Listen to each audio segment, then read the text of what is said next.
So today, boys and girls, I thought we would start a new read aloud. Since we can't do it together in school, I thought we could do it together over our computers. So this book, The Miraculous Journey of Edward Tulane, is a personal favorite of mine. And it's also by Kate DiCamillo, the author of Because of Winn-Dixie.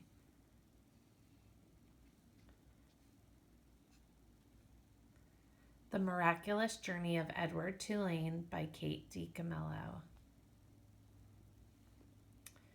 The heart breaks and breaks and lives by breaking. It is necessary to go through dark and deeper dark and not to turn.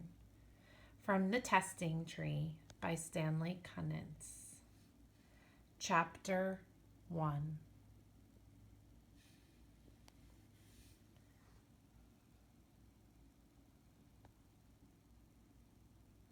Once in a house on Egypt Street, there lived a rabbit who was made almost entirely of china.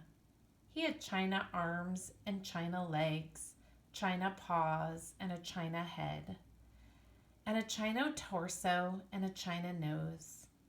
His arms and legs were jointed and joined by wire so that his china elbows and china knees could be bent, giving him much freedom of movement. His ears were made of real rabbit fur, and beneath the fur were the strong, bendable wires, which allowed the ears to be arranged into poses and reflected the rabbit's mood, jaunty, tired, full of anew.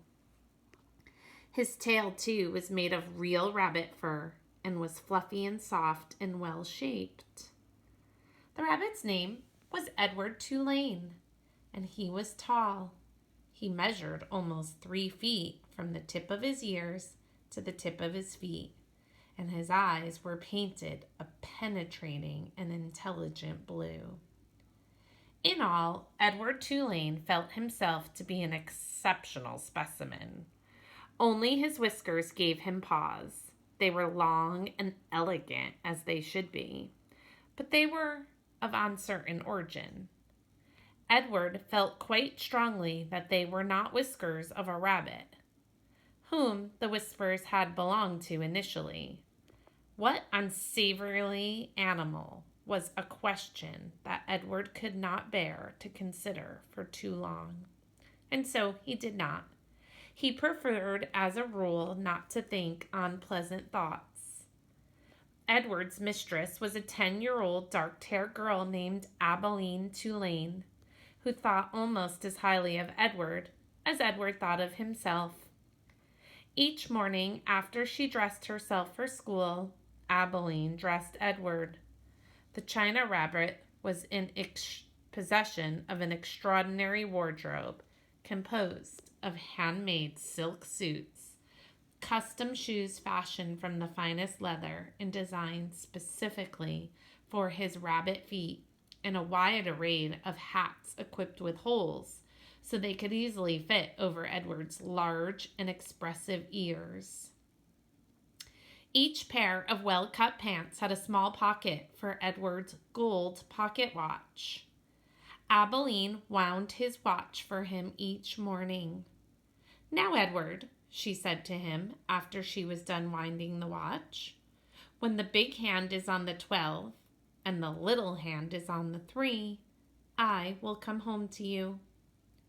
She placed Edward on a chair in the dining room and positioned the chair so that Edward was looking out the window and could see the path that led up to the Tulane front door. Abilene balanced the watch on his left leg. She kissed the tips of his ears, and then she left, and Edward spent the day staring out at Egypt Street, listening to the tick of his watch and waiting. Of all the seasons of the year, the rabbit most preferred winter, for the sun set early and then the dining room windows became dark, and Edward could see his own reflection in the glass. And what a reflection it was! What an elegant figure he cut! Edward never seemed to be amazed by his own fineness. In the evening, Edward sat at the dining room table with the other members of the Tulane family.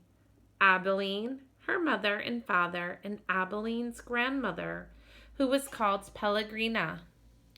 True, Edward's ears barely cleared the tabletop, and also true, he spent the duration of the meal staring straight ahead at nothing but the bright and blinding white of a tablecloth. But he was there, a rabbit at the table. Abilene's parents found it charming that Abilene considered Edward real, and that she sometimes requested that a phrase or story be repeated because Edward had not heard it. "Papa," Abilene would say, "I'm afraid that Edward didn't catch that last bit." Abilene's father would turn in the direction of Edward's ears and speak slowly, repeating what he had just said for the benefit of the china rabbit. Edward pretended out of courtesy to Abilene to listen, but in truth, he was not very interested in what people had to say. And also, he did not care for Abilene's parents and their condescending manner toward him. All adults, in fact, condescended to him. Only Abilene's grandmother spoke to him as Abilene did, as one equal to another. Pellegrina was very old. She had a large, sharp nose and bright black eyes that shone like dark stars. It was Pellegrina who was responsible for Edward's existence. It was she who had commissioned his making. She who had ordered his silk suits and his pocket watch, his jaunty hats and his bendable ears, his fine leather shoes and his jointed arms and legs, all from a master craftsman in her native France.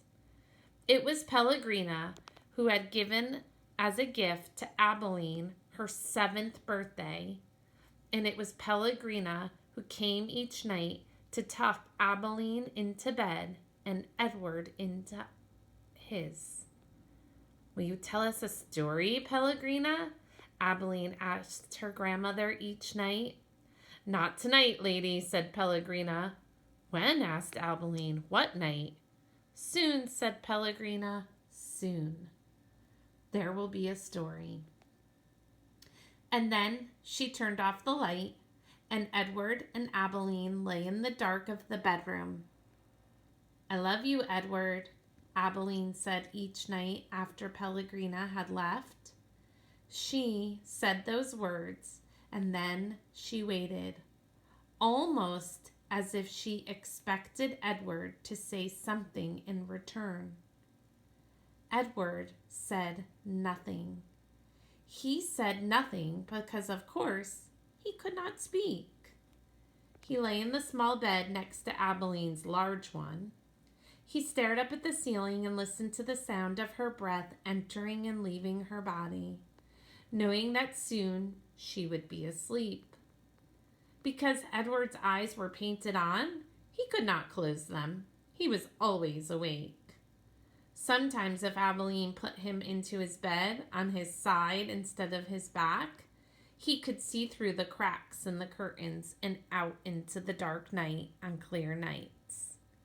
The stars shone, and their pinprick light comforted Edward in a way that he could not quite understand. Often, he stared at the stars all night until the dark finally gave way to dawn. End of chapter 1. We've met some very important characters, Edward and Abilene. We'll see chapter 2 tomorrow.